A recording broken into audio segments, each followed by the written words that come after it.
Eu quero tomar posse desse momento profético, bíblico, onde nós ouvimos pela voz da alguém que compreendeu o que eu queria orar por mim e por você nessa manhã.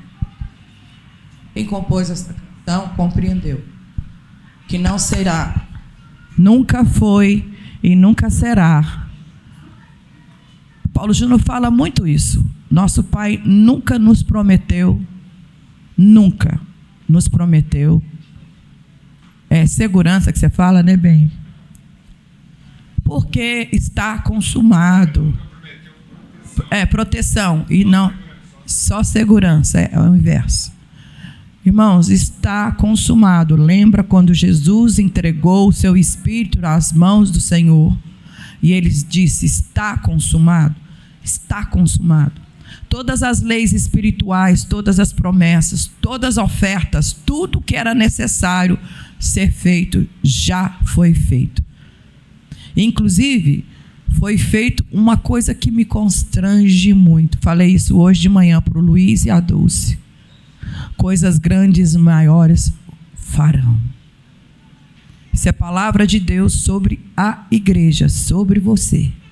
Eu queria, se você ainda não entendeu, que andar com o Senhor, buscar a presença doce do Espírito Santo, conhecer e prosseguir conhecendo a palavra de Deus, não é outra coisa de que se fazer oferta num mundo que o próprio Jesus disse: vocês terão tribulações.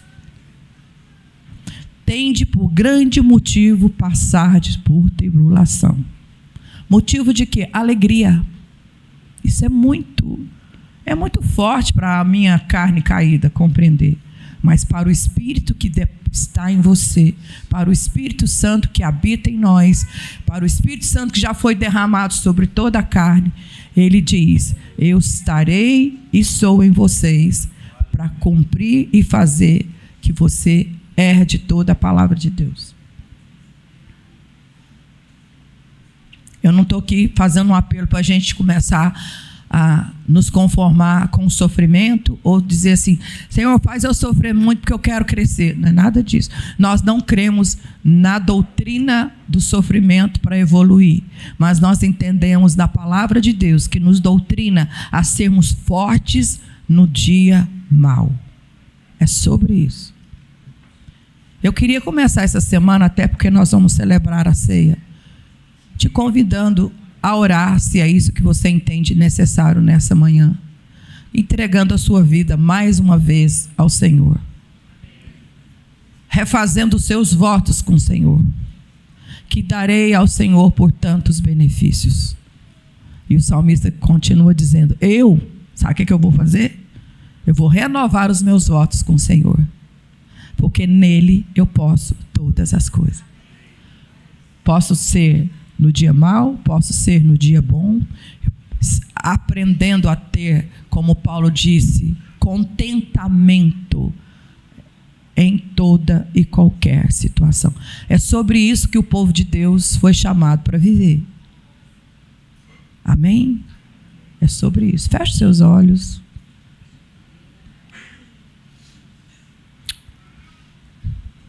Espírito Santo que nos convence da verdade, da justiça.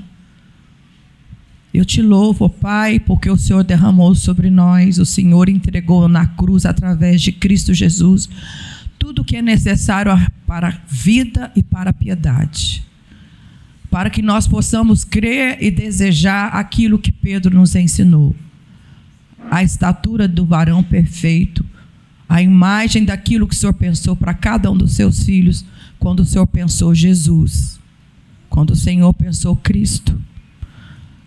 Senhor, eu não quero viver para não ser nada menos daquilo que o Senhor já me disse que eu sou.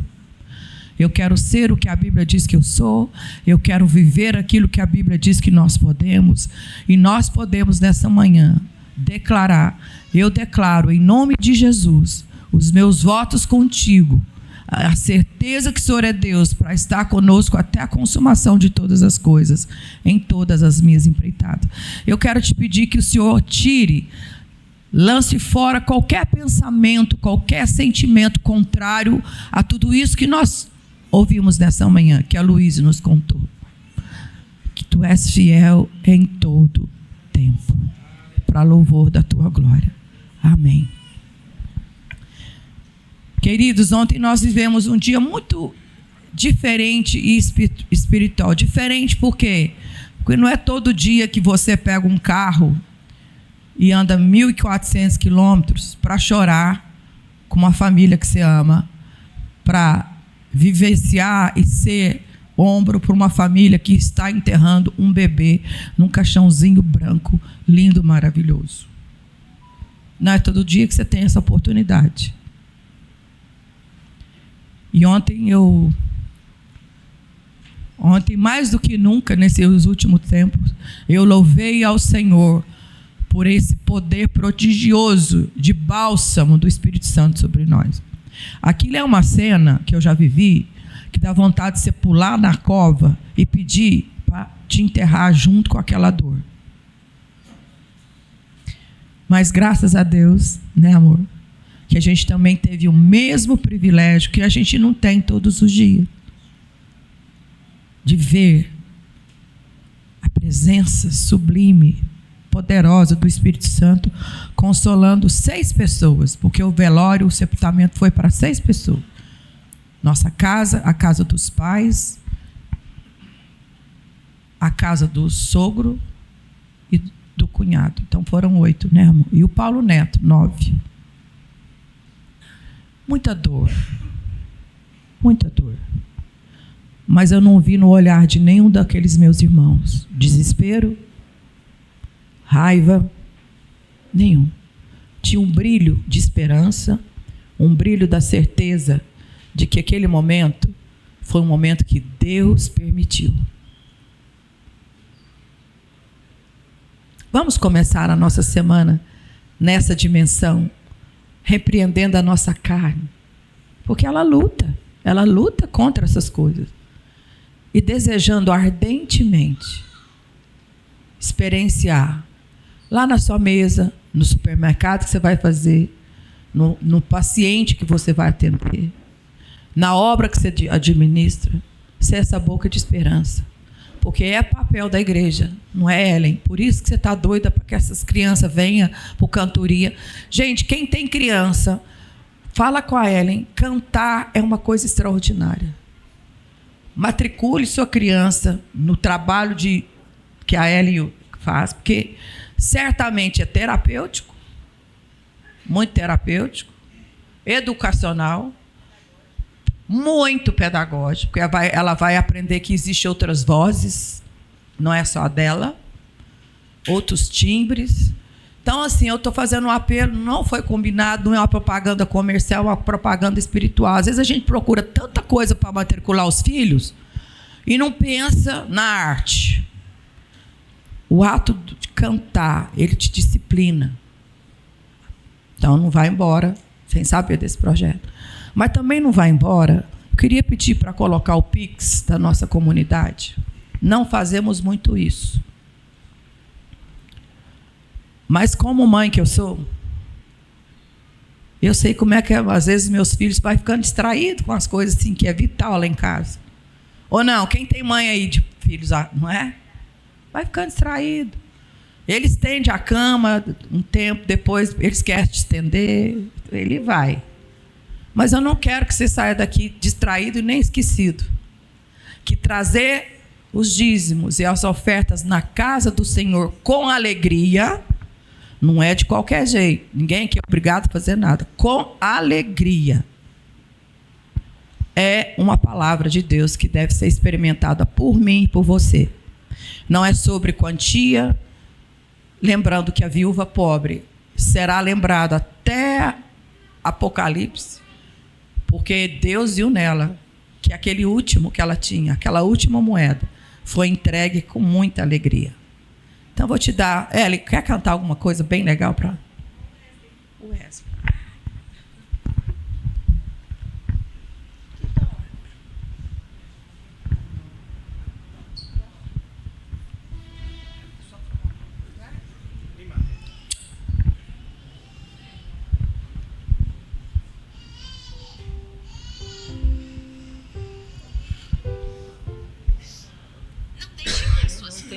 instantinho. Só um instantinho, gente. Você quer que eu ajude?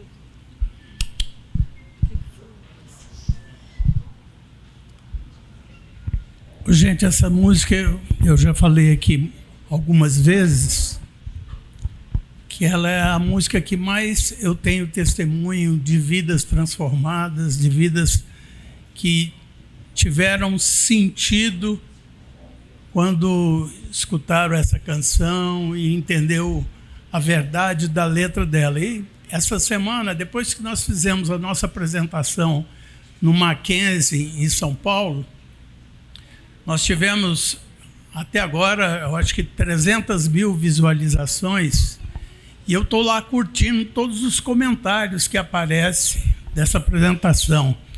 E eu vi, então, uma pessoa que escreveu assim a respeito dessa música.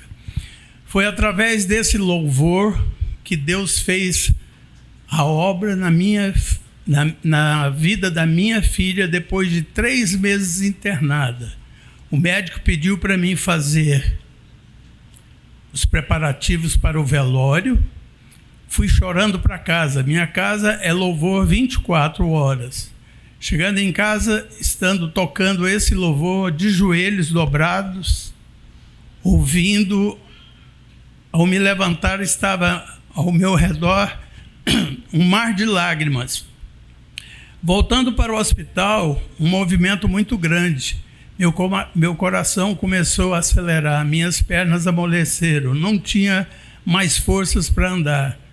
Minha filha já encontrei no quarto. Resumindo, completamente curada. Foi fazer uma simples cirurgia de refluxo, pegou uma infecção generalizada. Uma coisa foi levando a outra. Depois, através dos louvores, glórias a Deus, tenho esse louvor no toque do meu celular, e na época minha filha tinha 10 anos, hoje tem 29. Então são testemunhos assim que nos fortalece, nos faz prosseguir, e eu creio que enquanto tivermos fôlego, nós precisamos trabalhar para o Senhor. Eu quero cantar, então, Não Tenha Sobre Ti, que é essa canção desse testemunho. Vamos cantar juntos, é tão bom quando a igreja canta. Acho que Deus fica olhando de lá, olha lá meu povo me louvando.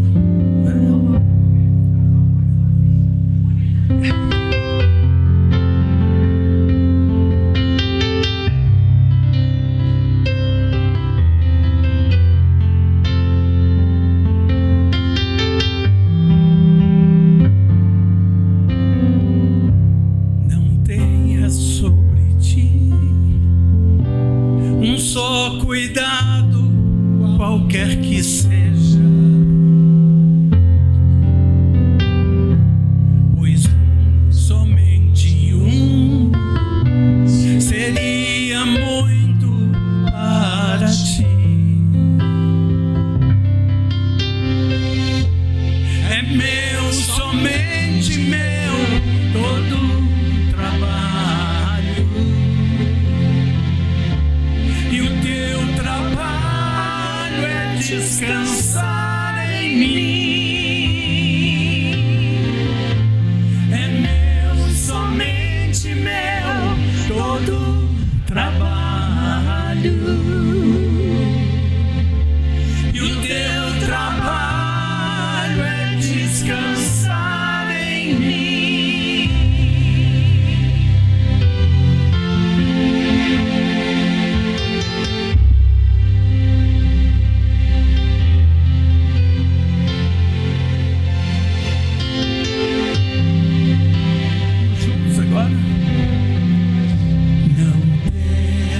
Quando enfim tiveres que tomar decisão, entrega tudo a mim, confia. confia de todo o coração. Por quê? É meu, somente meu, todo trabalho. E o teu trabalho é descansar em mim. É meu, somente meu, todo trabalho. E o teu trabalho é descansar em mim.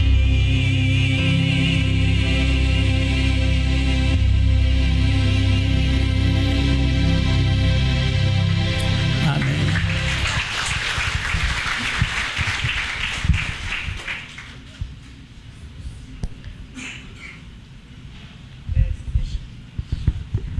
Amém.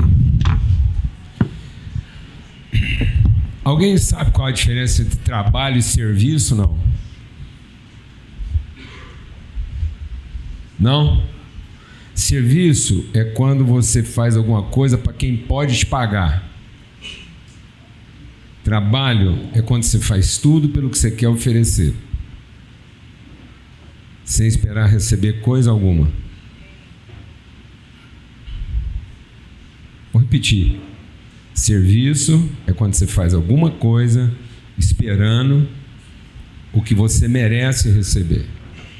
Trabalho é tudo aquilo que você faz para entregar tudo o que você tem para oferecer. Você trabalha. E hoje a gente vai celebrar a ceia. E eu senti no coração de fazer algo aqui hoje um pouco diferente de tudo que a gente já fez até aqui. Não combinei nada com ninguém e fui guardando e deixando Deus trabalhar isso no coração para a gente poder... Você recebeu a imagem aí, Daniel? Beleza. Seguinte, você vai meditando aí, vai compartilhando. Paulo, quando escreve a respeito da ceia, ele diz assim: quando a gente se reúne, lá em 1 Coríntios 14, abre lá, 1 Coríntios capítulo 14.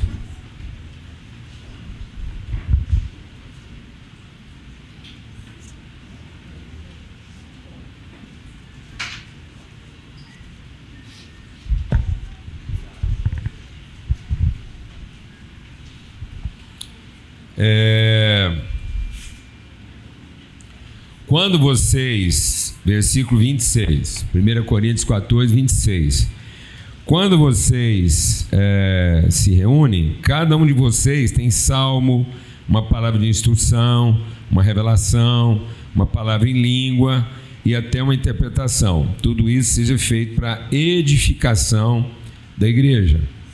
E é isso que nós estamos vendo aqui, né?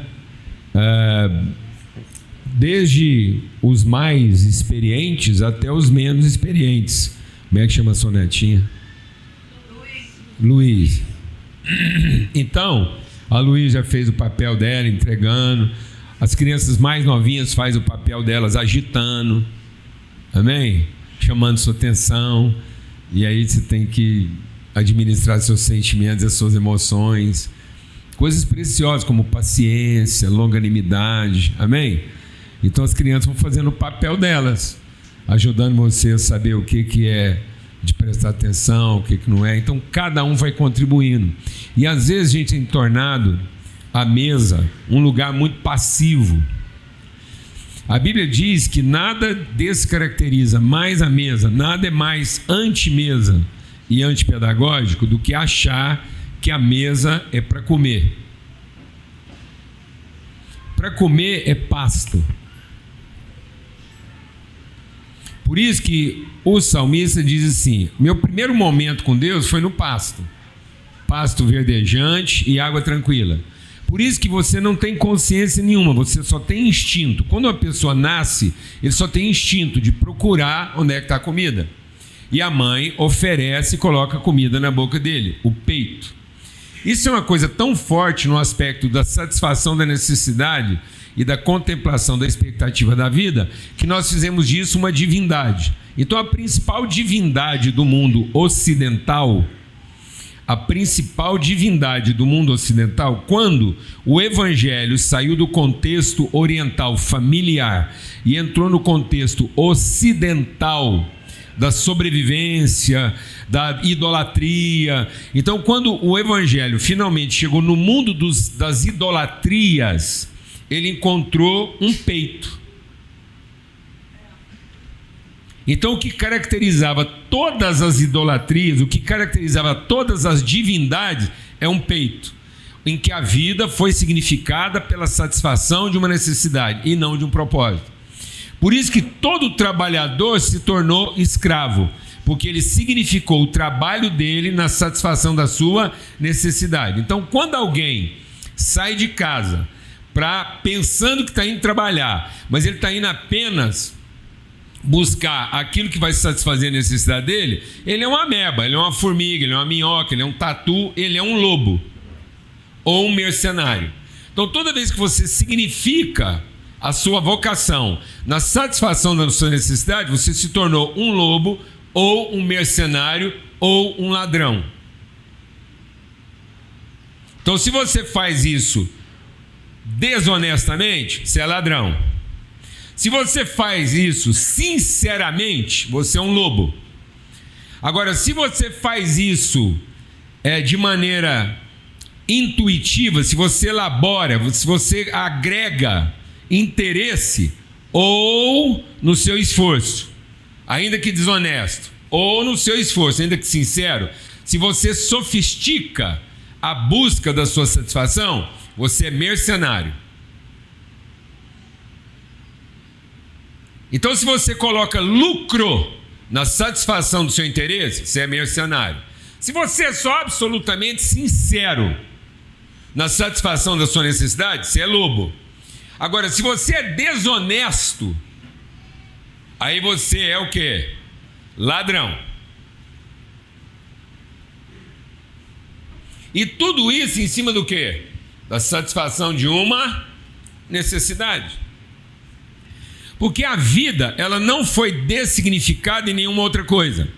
A vida foi dessignificada quando o fruto que deveria nos inspirar a respeito do que Deus nos deu para entregar, ele passou a significar aquilo que eu recebo para satisfazer minha necessidade. Então nada pode corromper mais sua casa, do que o significado da mesa onde vocês se assentam. Nada pode corromper mais sua família do que o significado disso. Por quê? A primeira coisa, a coisa mais instintiva, a coisa mais imediata é a necessidade. Por isso que Paulo, escrevendo aos Coríntios, em 1 Coríntios, no capítulo 11, ele diz assim: uma vez que vocês estão se reunindo só para satisfazer sua necessidade, vocês estão vivendo sem esperança. Vocês estão doentes em todas as áreas da vida. Então nada vai adoecer mais sua família. Nada vai adoecer mais seu filho do que ele achar que a vida se resume à satisfação da sua necessidade. Porque no mínimo ele vai ser um lobo sincero, com alguma sofisticação ele vai ser um mercenário bem-sucedido e com alguma corrupção ele vai ser um ladrão de sucesso. Mas ele não vai cumprir o propósito da vida dele. Por isso que Jesus diz: eu estou sendo traído, não é lá na cruz. Jesus não foi traído na cruz. Ele foi traído aonde? Na mesa. Então é no significado do pão. É quando você coloca a mão no pão que a vida alcança o seu significado. Então, se você coloca a mão no pão como quem quer comer, você ainda não encontrou o significado da sua vida. Mas se você coloca a mão no pão como quem quer repartir, você já encontrou o verdadeiro sentido e propósito da sua vida. Se você coloca a mão no seu pão para comer, você é como uma criança, você é insensato. E como criança você pode ser formado ameba, você pode ser formado cachorro de circo, ou você pode ser formado ladrão de gente. Entendeu, não, irmão? Amém? Então, eu queria ler com vocês, e como a Bíblia diz que nesse momento cada um traz uma coisa, o microfone vai ficar aqui, o Mateus vai ajudar, e eu quero compartilhar algumas coisas brevemente, e aí se alguém quiser comentar alguma coisa ou fazer uma pergunta, nós vamos ter assim uma reunião assim um pouco mais interativa hoje. A gente tem feito esforço para ela ser o menos passiva possível, mas hoje mais ainda, para que você contribua, nem que seja com uma pergunta honesta do fundo do seu coração, tá bom? Então eu queria ler primeiro. Ô Mateus, faz um favor para mim aqui, põe essa mesinha aqui, porque aí eu posso apoiar eu não vou subir lá. Todo mundo está enxergando aí, porque às vezes a queixa é que quando a gente senta, todo mundo está vendo aí, né? Escutando também. Ver até não é todo mundo que quer ver não, porque nem sempre agrada, mas escutar ajuda, tá bom? Tem gente que eu falo assim, tá me vendo aí? Graças a Deus não, mas...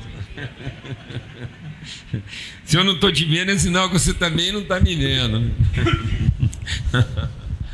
Aleluia. Então é o seguinte, você vai abrir sua Bíblia lá em Mateus capítulo 5. Ontem a Alana falou do desafio, do grande privilégio que a gente teve de visitar uma família lá em São José do Rio Preto. E é uma família muito querida, o Danilo e a Bia. E o Pedro nasceu mais ou menos na mesma época que o Álvaro. Eles são muito amigos, o Danilo, a Bia, o Paulo Neto e a Ana. Então a gente estava vivendo emoções muito semelhantes, porque ambos foram prematuros, só que a condição do Pedro é uma condição bem mais desafiadora do que a do Álvaro ainda, né? O Pedro nasceu com 650 gramas e é um caso raro até de sobreviver no parto, mas também já houve situações da pessoa, conheço pessoas que passaram por isso e venceram o desafio. Mas eu queria, até para fazer justiça ao processo, quando o Pedro nasceu, a palavra que Deus colocou no nosso coração, e é bem no momento que a gente estava compartilhando isso aqui com a congregação, foi sobre pedra e sobre pérola. E aí, quando Pedro nasceu, Deus colocou muito forte no meu coração que eu deveria compartilhar com o Danilo e com a Bia, que o Pedro era uma pedra diferente, que às vezes a gente pensa que pedra ela tem que ser grande para construir a partir da sua robustez. Eu falei, olha, eu creio que o Pedro veio para nós como uma pedra diferente, ele veio com a pedra como um grãozinho de areia minúsculo, quase invisível, um pedrisco. E aí você vai perguntar assim, qual a utilidade de um pedrisco, né? Qual o sentido prático de um pedrisco? Mas aquele grãozinho de areia quase invisível é a pedra que, colocada lá dentro da ostra, forma uma pérola. Então é a partir de uma pedra bem invisível, colocada lá no mais profundo de um ser vivo, um molusco, um ser sem forma.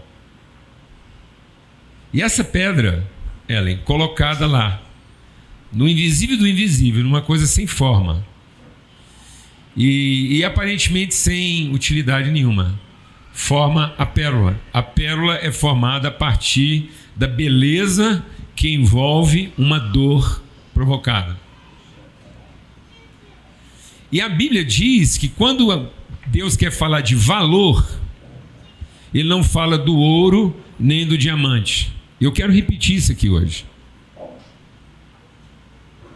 Porque quando o homem identificou coisas preciosas na sua vida, uma delas ele identificou foi o ouro. E o ouro é precioso porque ele representa riqueza. Ele representa alguma coisa que em todas as gerações vai representar poder de compra e venda, de riqueza. Por quê? Porque o ouro não muda suas características.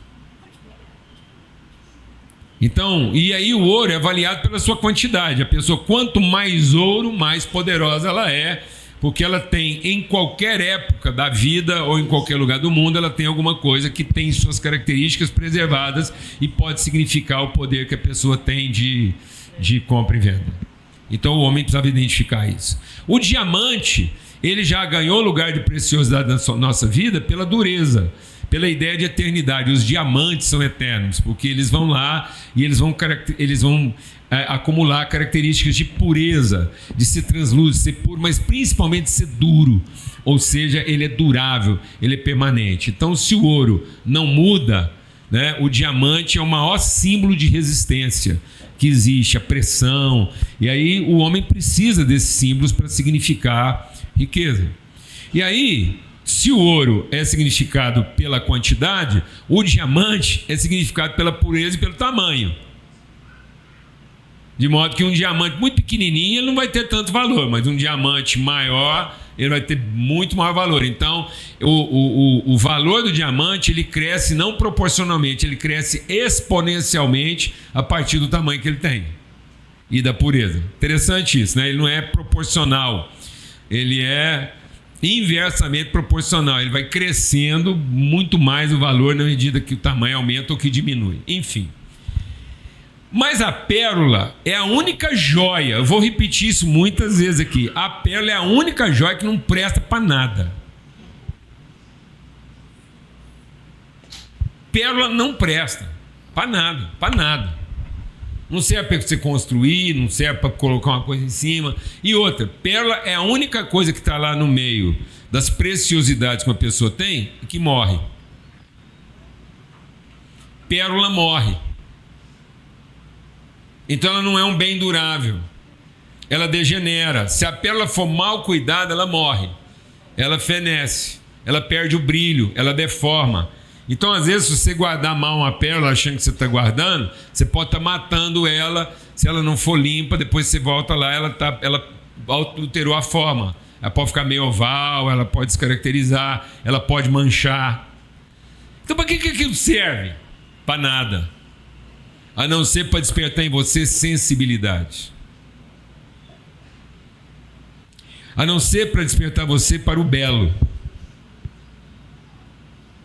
É só isso, a beleza dos processos, aquilo que agregou valor ao que não tinha.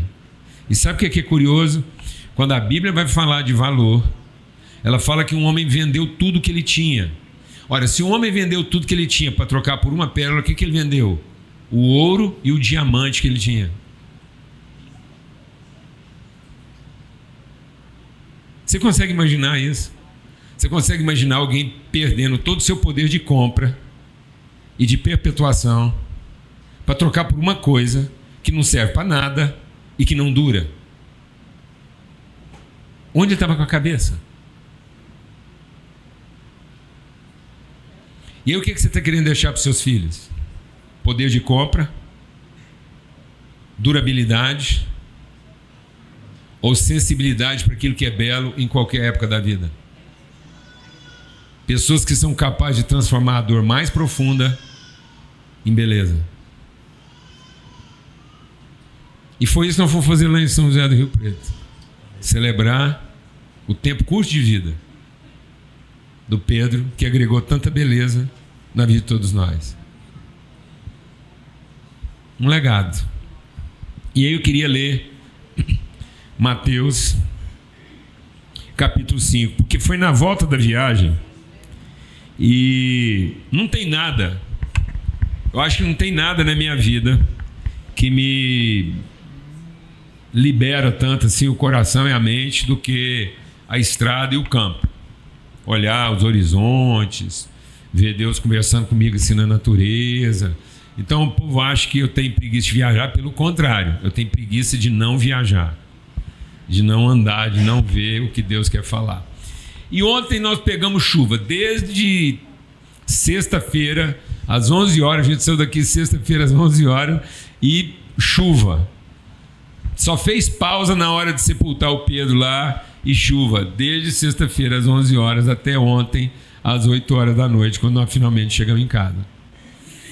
E aí, no meio do caminho, eu vendo uma chuva assim, chegando de novo, veio algo muito forte. Eu falei, eu tenho que repartir isso com o meu povo lá. Que diz assim, Mateus 5.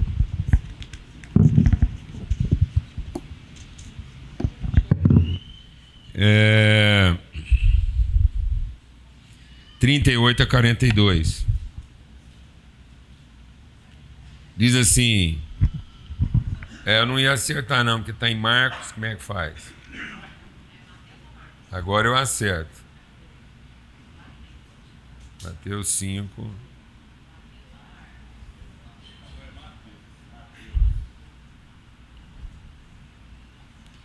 E acho que não vai ser 38 também não.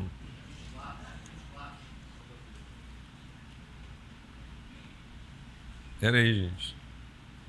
Ô Jesus. Ele faz cair a chuva sobre justo e injusto aí. Aqui, é isso mesmo. Lógico. Aqui, Mateus 5. É só porque eu anotei a referência errada. É Mateus 5, 43. Eu tinha anotado 38 aqui, mas é o 43. Diz assim, está no Sermão do Monte. Vocês ouviram o que foi dito: ame o seu próximo e odeie o seu inimigo. Mas eu digo: amem os seus inimigos e orem por aqueles que vos perseguem.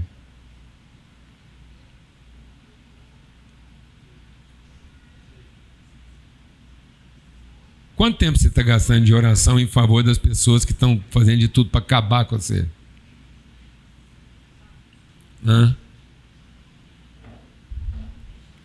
E Deus falando assim que não era pra você não precisa gastar tempo orando pelas pessoas que você quer bem. Você pensou que em vez de a gente estar orando pelas pessoas que a gente ama, a gente tinha que estar orando pelas pessoas que odeiam a gente? Já parou para pensar isso, meu amigo?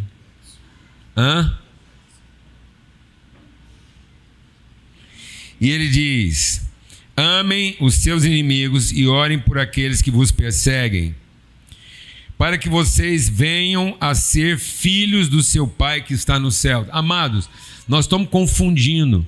Nós estamos achando que o Evangelho é para orientar nossa devoção. E o Evangelho é para alimentar nosso senso de identidade e propósito. O Evangelho não é para orientar seu rito religioso. O Evangelho não é para orientar o que você tem que fazer. O Evangelho é para revelar quem você é. Vou repetir. O Evangelho não é para orientar o que você tem que fazer, para alcançar o que você merece. O Evangelho é para dar testemunho a respeito da pessoa que você é, independente do modo como você está sendo tratado. O Evangelho não é para pautar aquilo que você vai fazer para merecer a vida que você planejou. O Evangelho é para orientar e alimentar a formação da pessoa que você foi feito para ser. Porque caso contrário, você já tinha a lei.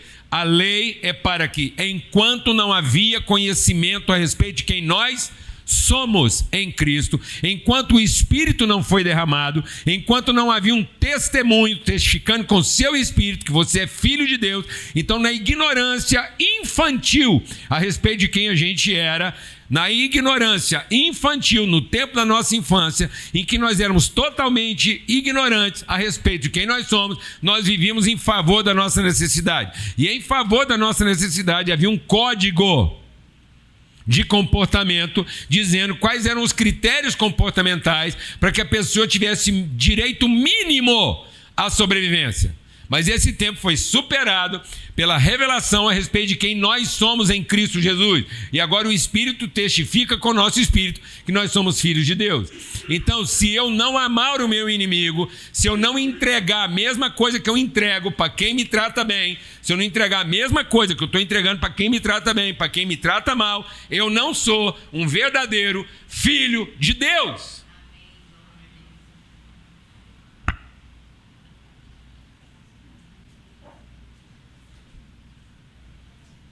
Amém, meus irmãos? Amém. Eu sou um ignorante devoto. Eu ainda estou vivendo a vida pelo padrão comportamental das pessoas e, consequentemente, do meu padrão comportamental. E ele diz assim, porque ele faz raiar o seu sol sobre maus e bons e ele derrama chuva sobre justos e injustos. Se vocês amarem apenas aqueles que amam vocês, que recompensa na vida vocês terão? Até os publicanos, até os ignorantes, os idólatras, os adoradores de imagem, os que veneram ídolos, Ninguém precisa da ajuda do Espírito Santo para viver uma vida baseada em meritocracia.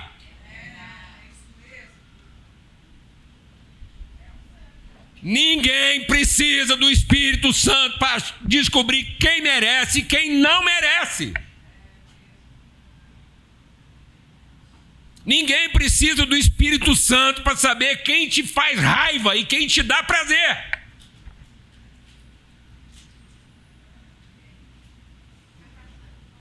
Ninguém precisa do Espírito Santo para saber o que é direito. Uma vaca com o cérebro do tamanho de uma azeitona na beira de um coxo sabe usar o chifre para garantir o direito.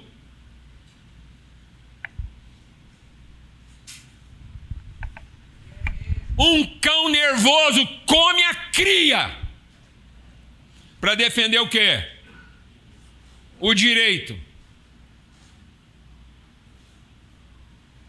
Um cão no legítimo uso do seu instinto engravida a própria filha para manter a espécie. E não precisa do quê? Do Espírito Santo. Porque está no livre exercício do seu direito.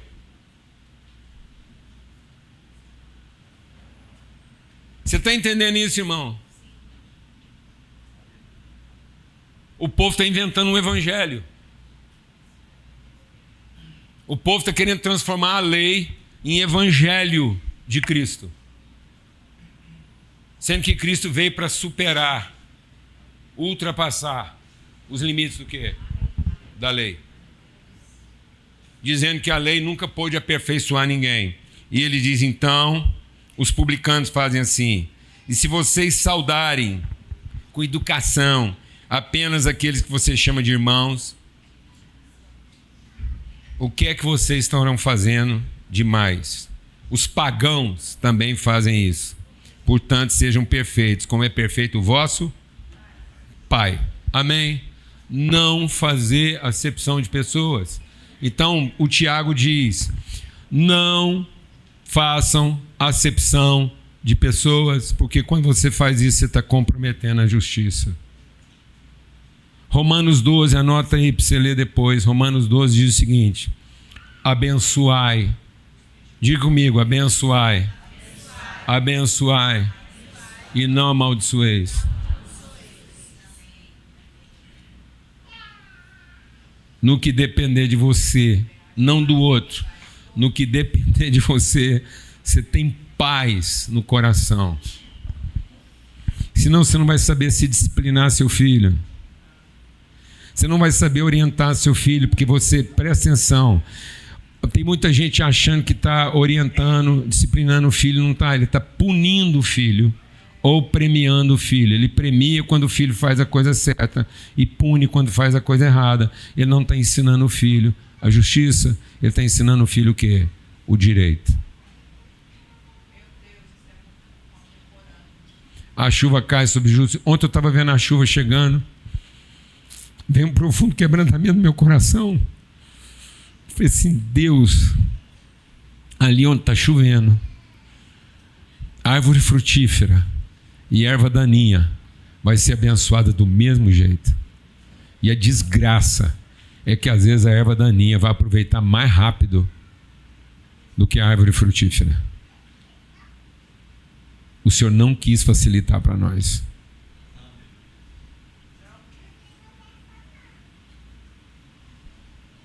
O Senhor de fato está investindo para que a gente seja gente grande.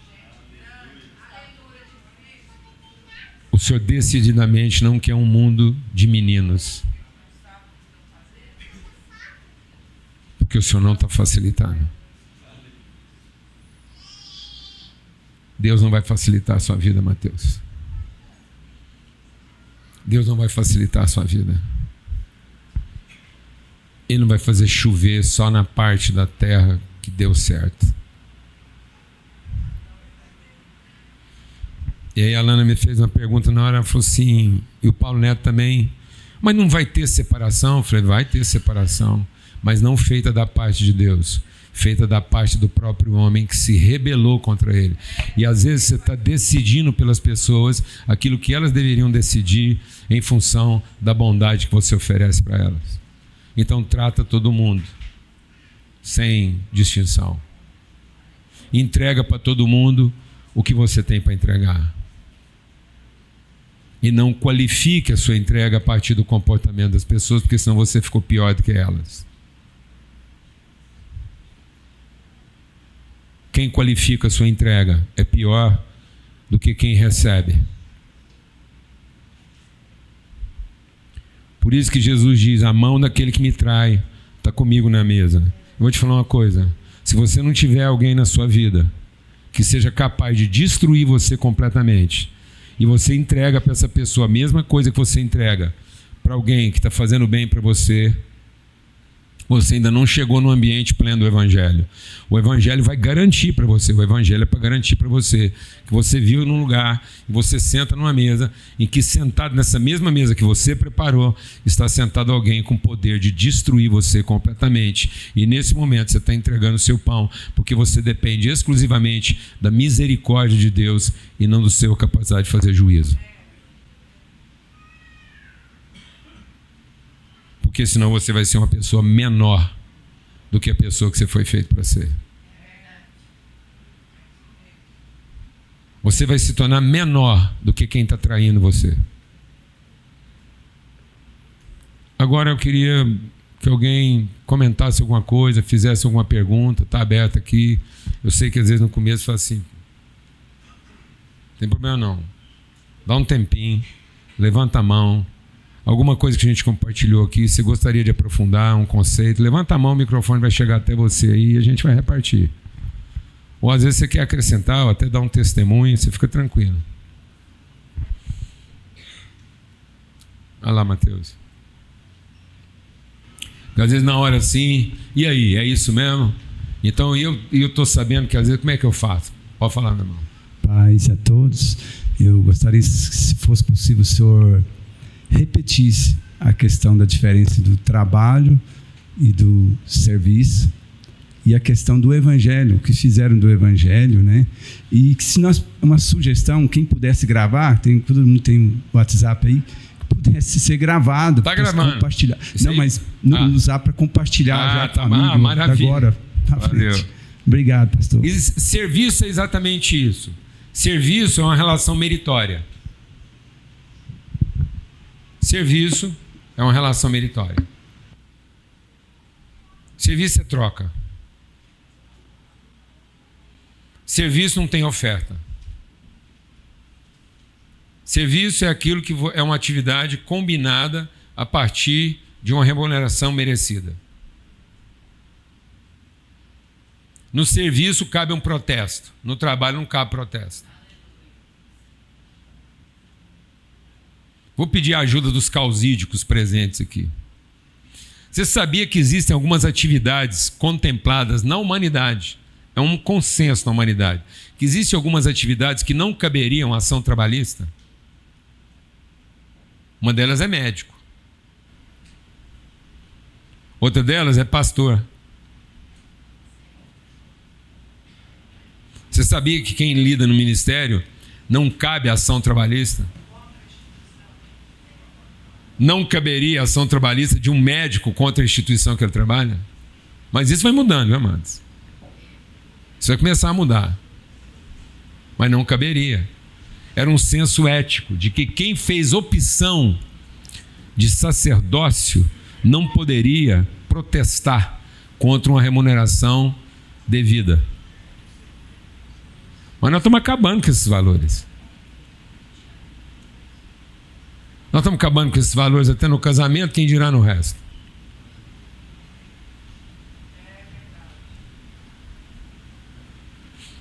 Então isso é serviço. Serviço é quando você combina preço e esse preço é o limite da sua entrega. Trabalho é quando você já entra disposto a ir além da sua obrigação. Trabalho é tudo aquilo que você entregou além do que estava combinado. serviço é o que você entregou até o combinado. Amém, irmãos? Se você anda entregando até o que está combinado, você é um prestador de serviço, por melhor que você seja. Se você anda entregando mais do que o que está combinado, então você é um trabalhador. E é isso. Então, se eu não tiver essa disposição, eu não estou garantindo. Então, Jesus diz assim: quem garantiu o traidor na sua vida fui eu. Porque se você não tiver um traidor no seu contexto, então tudo que você está fazendo é prestação de serviço. Se você conseguiu estabelecer um ambiente totalmente asséptico, que você garante nenhum tipo de prejuízo, você é um prestador de serviço. Mas se você tem como garantia que você vai ter a mesma disposição, a mesma entrega, a mesma alegria, sabendo que alguém ali do seu lado pode te causar um dano irreparável, você é um trabalhador. Amém? Se o seu ambiente é asséptico, você é um interesseiro. Se o seu ambiente é asséptico, seletivo, ou você está no grupo do lobo, ou no grupo do mercenário, ou no grupo do ladrão. Porque, tá vendo? O que está de comum entre o lobo, o mercenário e o ladrão? O prêmio. O resultado. E o que está só no grupo do pastor? A entrega. Por isso que Jesus diz: o amor do meu Pai está revelado na espontaneidade da minha oferta.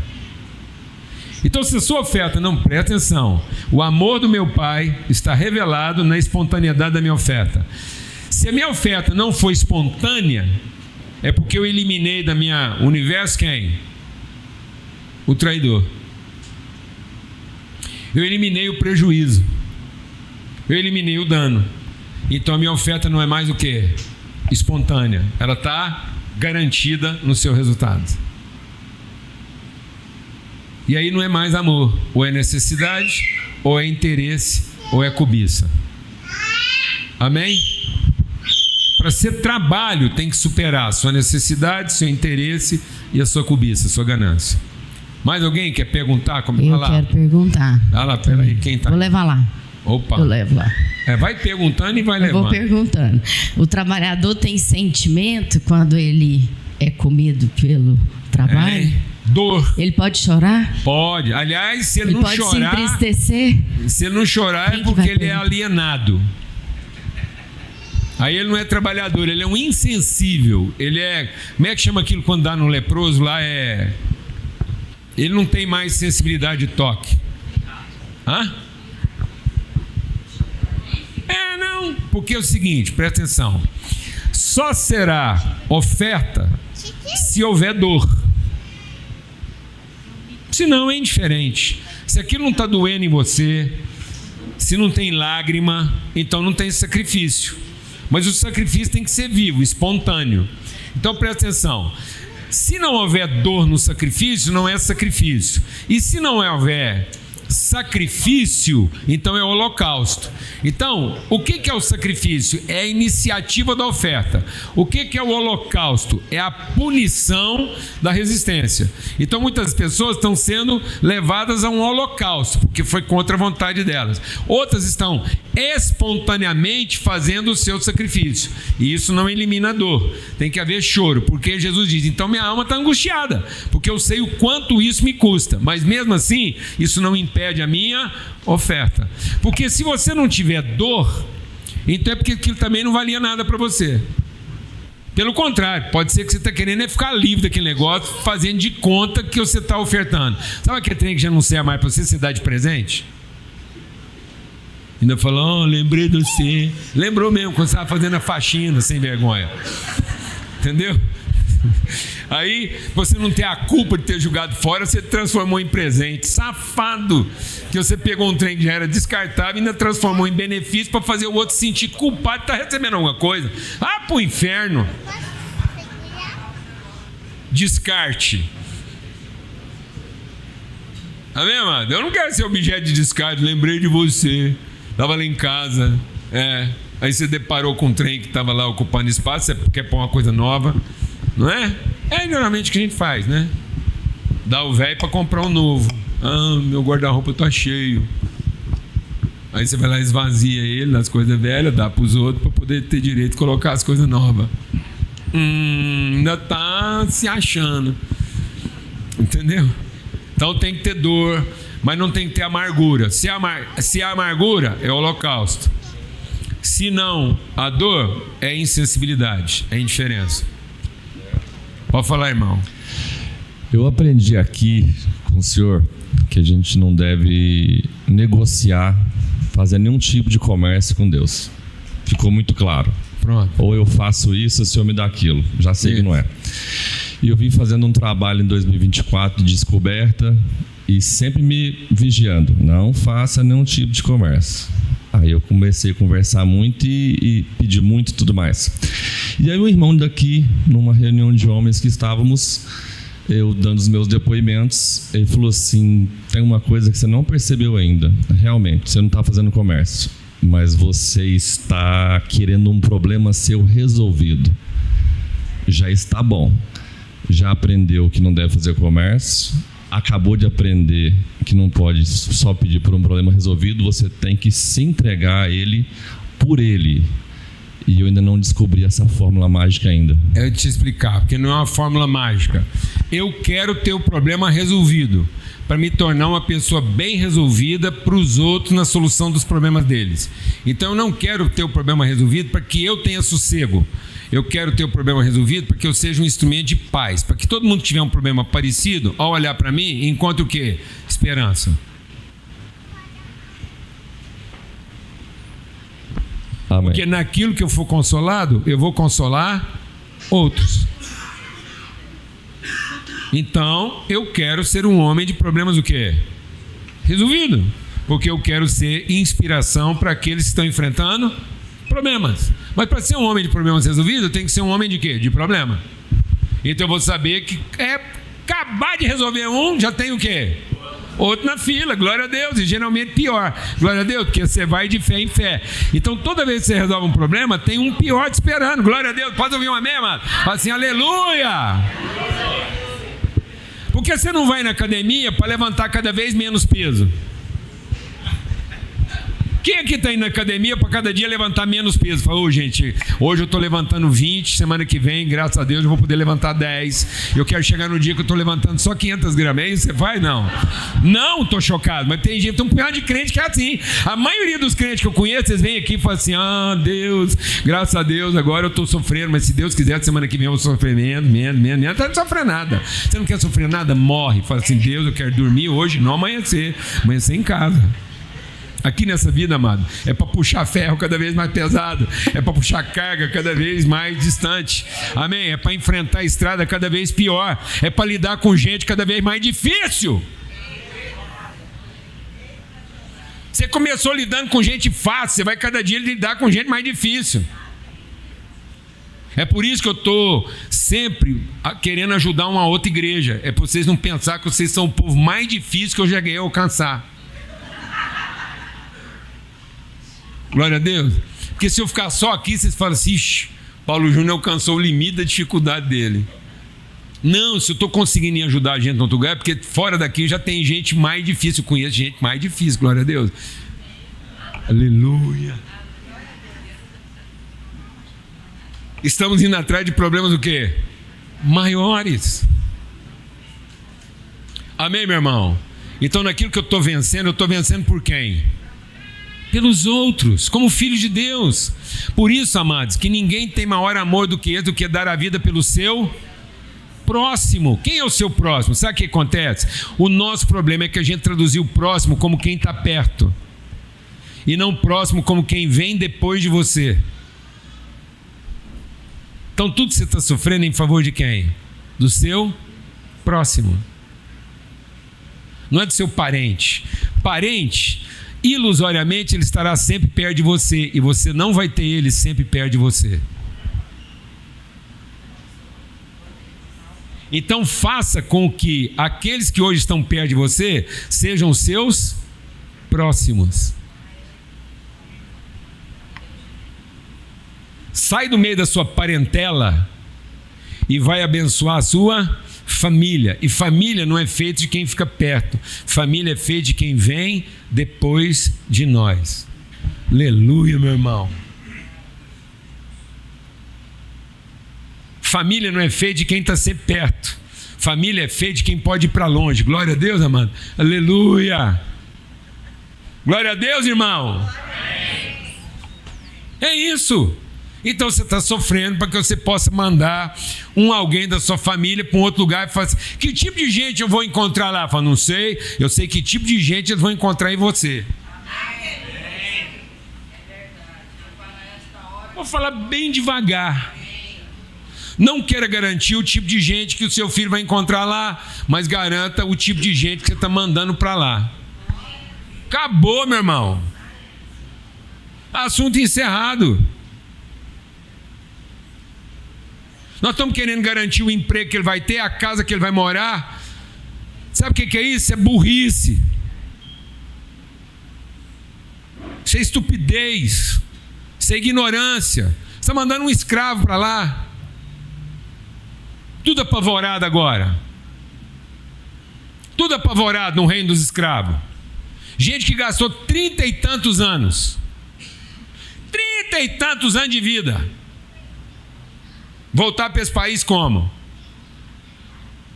Algemado. 30 e tantos anos de vida sem ver filho. Sem participar do enterro de uma tia. Com a culpa de não estar cuidando dos pais. E voltar como, meu irmão? Algemado. E os que ainda não foram, estão lá morrendo de medo, já guardando dinheiro para saber para quem vai pagar a propina. Escravos de quem? De quem? De si mesmos. Porque foram viver num lugar onde eles achavam que iam ser melhor tratados, melhor remunerado, ter garantia. Isso não é justo. Pessoas que estão vivendo para garantir direito e não para garantir o quê? Justiça. Amém, irmãos? Glória a Deus. A chuva cai sobre justos e injustos. O sol nasce sobre bons e maus. Que graças ao Pai, Ele não faz acepção de pessoas. Fazendo assim, vocês serão verdadeiramente filhos do vosso Pai. Você quer saber que você está andando conforme o Espírito de Cristo? Não é o culto que você frequenta porque você gosta. Não é a igreja que você frequenta porque é abençoada. Você quer saber que o Evangelho está transformando você? É porque finalmente você consegue entregar a mesma coisa para quem te trata bem e para quem te trata mal.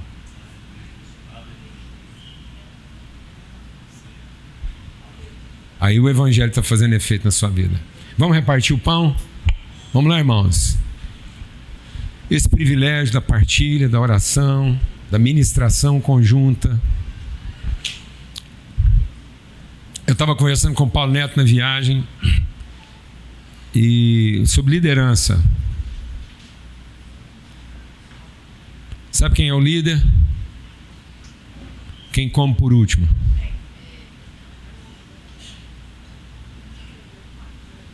Você está ensinando seus filhos a ter direito de comer melhor e primeiro, ou você está ensinando seus filhos a ter condição de comer por último?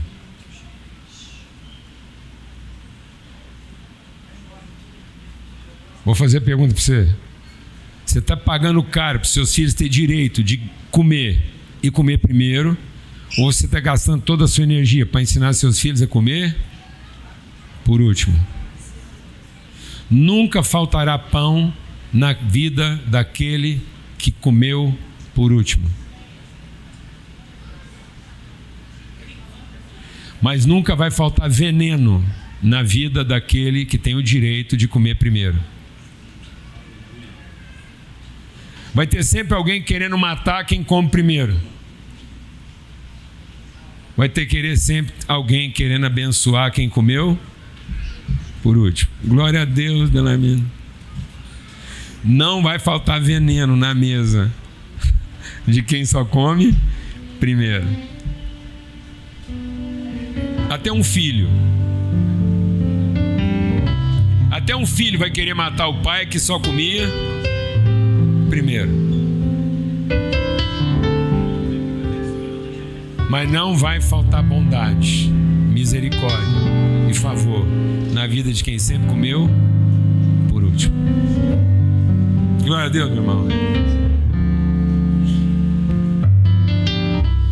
Amém, meu irmão? Então repara, compartilha. Olha a coisa mais rica. Se nós merecia um trem desse, fala a verdade. Hein, Beatriz? Mas nunca. Olhar uma criança dessa, olhar um Pedro passar aqui, o trabalhão de Deus. Pensa o trabalho de Deus. Eu fico pensando, onde Deus está com a cabeça, o trabalhão que está dando para ele. A raiva, as perguntas não respondidas, só para ter o Pedro aqui alguns meses. Quem que Deus podia ter poupado dessa canseira? Ele, ué.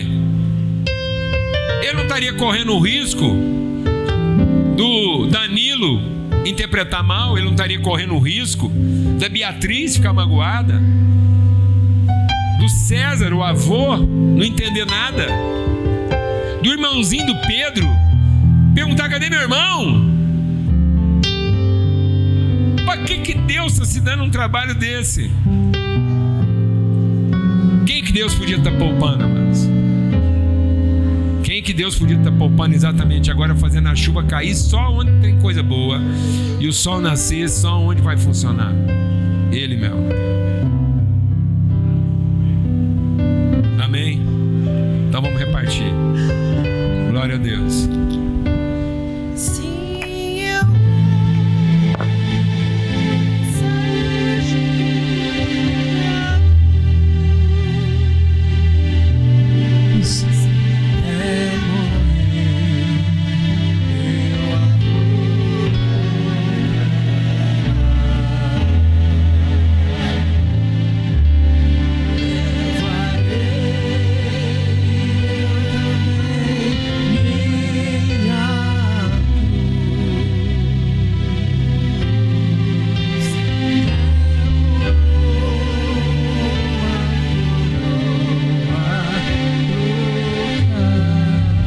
Enquanto a gente vai cantando, vai repartindo pão, Daniel, coloca o banner aí, porque vai acontecer um evento essa semana que é bem sobre isso. É na outra semana. É março, né? Ó, eu tô adiantando. Mas põe aí, Daniel. É o banner do quê? Da mãe lá, das mulheres. É isso? Põe aí o banner da oficina da Mariana Perdomo, que nós vamos colocar aqui para o pessoal conhecer, e o banner do evento do Dia da Mulher. Dia 22, a Mariana, fica em pé aí, Mariana, para todo mundo te conhecer. A Mariana vai estar ofertando, e a gente quer inspirar vocês, ofertando os dons e talentos dela no Jardim Marilisa, para as famílias que a gente assiste lá, compartilhando como que é o início da carreira de fazer bolo. Essa mulher é extraordinária. Posso fazer uma pergunta, não sei se vai ficar vermelho, sem graça. Mas homem pode matricular também? Não. Pode. Se ele for confeiteiro, pode. Não, e se ele quiser aprender a ser, menina? Também pode. Se você acredita, você seja honesto, se você acredita que Deus te levantou, que esse dom, você está lá inibido, venha. Elas vão ter paciência com você. Quem sabe não vai ser o dia da sua libertação. Você promete lá que você vai ter uma paciência lá? Eu tenho paciência. A chuva cai sobre injustos e injustos. O sol nasce sobre quem funciona e quem não funciona. Mas pelo amor de Deus, você não vai lá para acrescentar tribulação na vida dessas mulheres, não. Senão elas vão expulsar você e falar assim: arreda Satanás. Amém? A gente vai transmitir oficina ao vivo, quem quiser ver o trabalho da Mariana, tá? E vamos colocar aí o evento que o Paulo Júnior vai estar mediando uma mesa. Aqui é o seguinte, se a gente tiver a oportunidade, não larga o microfone de jeito nenhum. Mas as mães? As mães é depois. Ressignificando o feminino Nós vamos ter uma mesa redonda com Paulo Júnior, Ana Rassi, Juliana Riccioppo, Silvinha Siqueira. Vai ser na Assembleia Legislativa. Nós queremos convidar todos. Aquelas pessoas que você não consegue trazer aqui na igreja. Aquele seu amigo, aquela sua amiga que não está conseguindo lidar com tudo isso que o Paulo Júnior falou aqui hoje de manhã. Aguentar a dor do trabalho. Traz, leva ele. As inscrições estão lá na nossa página, @Cartas Vivas de Amor. Nós vamos ter uma abertura maravilhosa com a Luciana declamando um poema e o encerramento com a Radassa cantando uma música inédita do Abraço. Então, divulguem, nos ajudem. Nós temos lá 750 lugares e você faz parte desse projeto. Amém? Até porque, Lala, interessa a gente estar tomando um pouco de tempo aqui hoje pelo seguinte: quando a Bíblia fala de dor, fala de mulher. E se tem um ser na humanidade que o diabo fica tentando ferir de amargura por conta de uma dor que não é justa, é a mulher. Por isso que há tanta violência contra a mulher. Para que a mulher no trabalho dela não seja reconhecida. Achar que ela foi traída no esforço dela. Por isso que quando a Bíblia fala de dor, e uma dor aparentemente injusta, fala da figura da mulher. Por isso que Paulo diz: quando eu vou sofrer, eu sofro pela igreja, que é a figura do feminino na terra, que está sofrendo a perseguição, a injustiça. Então é muito importante esse encontro aí, essa ressignificação. Amém? Nós vamos ter outros avisos, mas vai repartindo o seu pão aí, não espera não. É uma mesa de família, a gente conversa enquanto está repartindo, não é pecado não. Amém? É pedagógico. Reparte o pão, reparte o vinho. Pronto. Bom dia. Você põe aí, Daniel? Só pra gente divulgar também, que já tem um tempo que a gente está sem vaga de mulher única, mas nós temos vaga no presencial das 8h30 às terças. E também para quem tiver interesse no Mulher Única online às quartas às 20. Ok? O telefone da Tássia está aqui. A Tássia é a responsável. Qualquer coisa pode falar comigo aí depois. Obrigada. Amém, gente. Deixa eu aproveitar também. Dia de família, né? Paz e bem aí. Coloca o do acampamento, Dani. Você que é jovem aqui da Sal da Terra, mais de 14 anos, até a idade que você entende que você é jovem. Nós vamos estar lá junto, né, Paulo Júnior? Jovem Paulo Borges Júnior também vai estar junto lá no nosso encontro de unidade, nosso acampamento, que vai ser aqui no Clube Sal da Terra, bem atrás dos jardins aqui. Você vai poder fazer inscrição ou com a Janaína ou comigo, e vai ter outras pessoas também. A gente está avisando hoje em todas as igrejas de Sal da Terra, por isso que a gente não podia deixar de avisar aqui. Tá? E mais 2 avisos só muito importantes. Para você que é pai de jovens de 14 a 19 anos, a gente em julho nós vamos ter uma viagem para a Europa, vamos estar lá 15 dias no encontro de empreendedorismo e espiritualidade. Nós, pessoal do Resenha, a gente vai estar lá. Então, se seu filho, a sua filha ou seu sobrinho, você fala: nossa, seria muito legal. A grande parte da nossa liderança do conselho dos nossos jovens de 13 aí a 19 anos vão estar junto com a gente, se você quiser enviar. E o terceiro e último aviso: essa semana a gente lança lá no Mesa Preparada Escola Espiritualidade Redentiva. Vai ser a 2ª turma, serão apenas 250 pessoas mesmo. Então, vários líderes da Sal da Terra Alfa já me procurou lá no privado, falou: Mateus, garante a minha vaga, eu não quero ficar de fora. Você que é líder de pequeno grupo, e você que nos visita, você que é parte da nossa família, quer aprofundar, será um ano de caminhada juntos aí, com encontros online, enfim, formação da nossa espiritualidade. Se você quiser ser parte, ficar atento lá no Instagram do Paulo Júnior, que quinta-feira nós vamos dar início a essa escola. Por você ser da nossa comunidade fé, que está aqui com a gente, pode me procurar lá no WhatsApp também, tá bom? Aleluia! A alegria do Senhor é a nossa força, que não haja no seu coração nenhuma raiz de amargura. Amém? Irmãos, lá na saída você vai ver um mel à venda lá. Esse mel é produzido com a intencionalidade que o recurso vá todo para missões. Então, além de adoçar a sua vida, ele vai adoçar a vida de muita gente também, porque é um recurso levantado para missões em áreas não alcançadas, tá bom? Uma boa semana para todos, que o amor do Pai, a graça bendita do Filho, a comunhão, o testemunho, a unidade, o consolo do Espírito Santo seja sobre a sua vida hoje e sempre, em todo lugar. Amém.